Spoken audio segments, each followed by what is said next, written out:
We put up a call for questions on technobuffalo.com. You can leave your question in the post comments. Otherwise, you can send them to me anytime on Twitter at technobuffalo or at Ashley Esqueda. Just use the hashtag AskTheBee so I can see it. Usually I answer between 3 and 5 questions every episode, but it's the last episode of the year, so I'm going to count down my top 5 devices of 2013. It wasn't easy to narrow it down this much, but I'll do my best. This is Ask the Buffalo. Before I begin, I should mention that each of these items are kind of my favorite devices in their respective categories. So without further ado, number 5 on my list is the Pebble smartwatch. It's still the all-time record holder on Kickstarter for most funding raised, over $10.2 million. And there's a reason it's so popular. I have found my Pebble to be a really nice complement to my smartphone. It's not a replacement device, but it is really nice to have a watch on hand.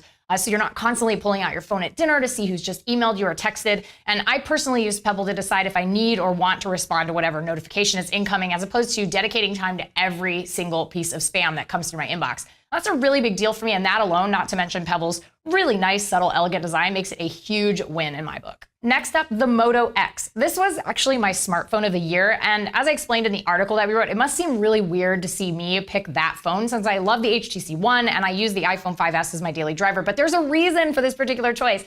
I think it's brilliant Motorola chose to focus on personal experience and style with the Moto X. It's more than capable of handling most people's day-to-day needs, and Moto Maker is friggin' awesome for customization. And at this point in my life, I'm more interested in how my phone can cater to my personal needs as opposed to how crazy they can make the specs. I don't need gimmicks. I just need results, and the Moto X really showed what personalization of phones could lead to in the future. And now something a little bit different, the Nest Protect. I'm recently a new homeowner for the first time, and for whatever reason, it brings out all the paranoia.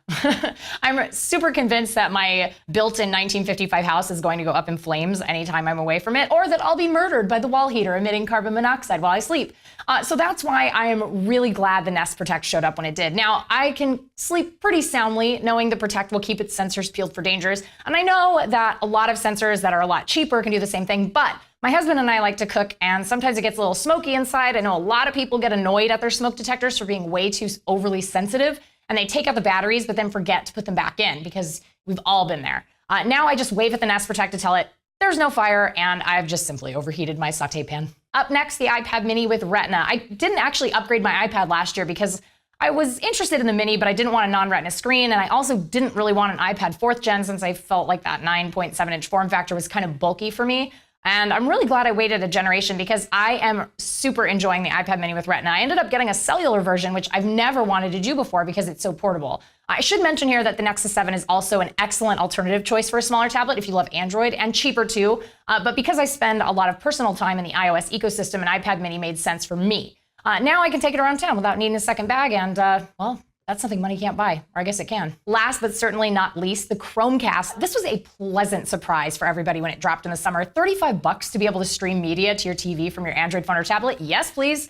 This is a gift I have given to so many of my Android using friends and family members. My dad loves using it so much, he actually sought out by himself the Nexus 5 on the Play Store, which is a really big deal for him. You can't beat the price tag. The app support continues to expand, and it's a really great solution for anybody who doesn't have a smart TV or other solutions for content streaming. Nexus Q, who?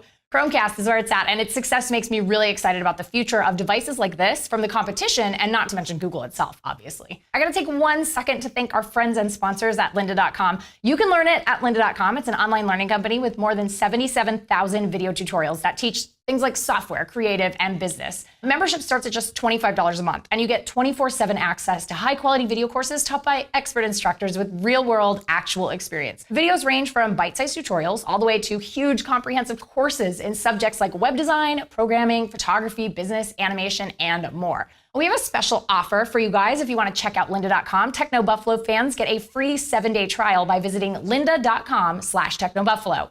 They add new courses every week, so it's always a great time to start. That's lynda.com/technobuffalo. That's it for this week's Ask the Buffalo. Thank you so much for watching. Please give the show a thumbs up. We really appreciate that. And if you're curious about what favorite phones, devices, and tablets my coworkers picked out as their favorites this year, check out the links below, or you can just head over to technobuffalo.com. Until next week, I'm Ashley Esqueda. See you guys next year.